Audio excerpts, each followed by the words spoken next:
ओम शान्ति। नमस्कार।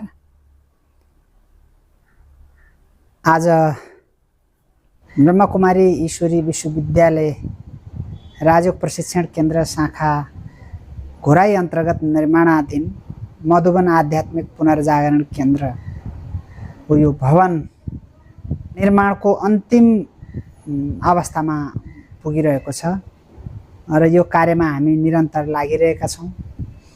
र हिजो मात्रै हाम्रो दाङ जिल्लाका सम्पूर्ण पत्रकार मित्रहरूलाई हामीले निमन्त्रणा दिएर पत्रकार सम्मेलन गरेका थियौं र धेरै वर्ष पहिले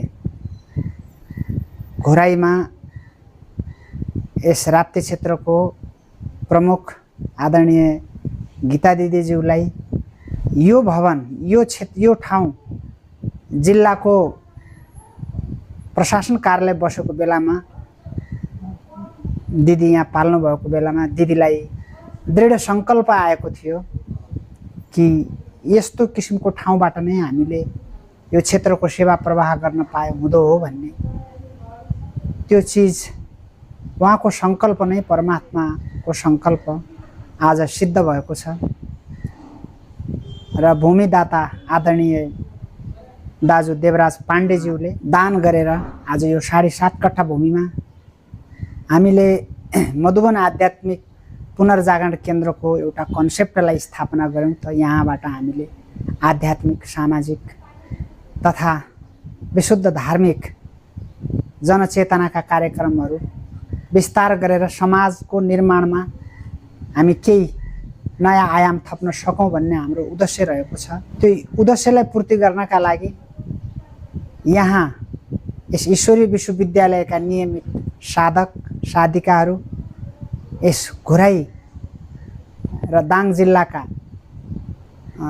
अनेक शुभचिन्तक र सहयोगी आत्माहरू र यस ईश्वरी विश्वविद्यालयका विशेष गरेर पूर्वी उत्तर प्रदेश बनारस जोन तथा नेपालका अध्यक्ष परमादरणीय राजयोगिनी परिणीता दिदीज्यू को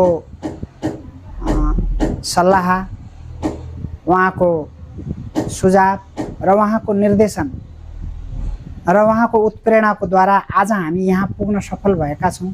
र म आजको यो कार्यक्रम सफल गर्नमा नेपाल सरकार, प्रदेश सरकार, लुम्बिनी प्रदेश सरकार एवं स्थानीय पालिका र विभिन्न सङ्घ संस्थाहरूलाई पनि म यसै प्लेटफर्मको द्वारा हार्दिक हृदयदेखि धन्यवाद एवं आभार व्यक्त गर्न चाहन्छु। हजुरहरूको सहयोग, हजुरहरूको सल्लाह सुझाव नभएको भए हामी यहाँसम्म पुग्न समर्थ हुने थिएनौं। र सबैभन्दा ठुलो धन्यवाद सबैका नियन्ता परमपिता परमात्मा शिव बाबालाई म धन्यवाद दिन चाहन्छु। किनभने यो भगवानको कार्य हो, यो परमात्माको अविनाशी रुद्र गीता ज्ञान यज्ञ हो। यस यज्ञमा सबैको परोक्ष या अपरोक्ष आहुति पर्नु नै छ। हुन त स्थूल घरमा हामीले स्थूल रूपमा कर्मकाण्ड गर्दाखेरि पण्डितलाई बोलाएर अग्नि प्रज्वलित गरेर त्यसमा जौतिल घिउको आहुति दिन्छौं। ओम अग्निदेवाय इदं नमः स्वाहा भनेर। त वास्तवमा त्यो भनेको श्रीमद् भागवत गीतामा पनि उल्लेख गरिएको छ। जीवन यज्ञ हो। जीवनको श्वास श्वास हामीले परमार्थका लागि सफल गर्न सक्यौं भने यो जीवन सफल हुन्छ। त्यही भएर कसैले भनेको छ व्यक्ति जन्मिदा रुन्छ तर उसको जन्म उत्सवको लागि आफन्तहरू मुस्कुराउँछन्, खुशियाली मनाउँछन्। जब व्यक्ति यो संसारबाट बिदा लिएर जान्छ तब ऊ मुस्कुराइरहेको हुन्छ र उसका आफन्तहरू पीडामा हुन्छन्। त हामीले यस्तो कर्म गरौं कि हाम्रो अन्तिम अवसानको बेलामा हामीले आफ्नो जीवन सफल गरेको अनुभूति हामीलाई होस्। त्यो अवस्थालाई नै जीवन भनेर भनिन्छ, जीवनको यज्ञ। त्यही भएर यज्ञ हो यो परमात्माको बनाएको यज्ञ हो। यहाँ सबै आत्माहरूको मन, वचन, कर्म, समय, श्वास र संकल्पको आहुति हुन्छ र भइरहेको छ, निरन्तर भइरहेको छ हैन। त्यो भएको कारणले जो यो भिडियो सुन्दै हुनुहुन्छ उहाँहरूलाई म निवेदन गर्न चाहन्छु, एकपटक आएर यस ईश्वरी विश्वविद्यालयमा जोड्नुभएका नियमित साधकहरू साधिकाहरूलाई हेर्नुहोस्। उहाँहरूको तन्मयता, उहाँहरूको समर्पणता, उहाँहरूको लगन देखेर पनि यो कार्य योभन्दा अझै उत्कृष्ट हुन्छ भन्ने हामीलाई विश्वास पनि लागेको छ।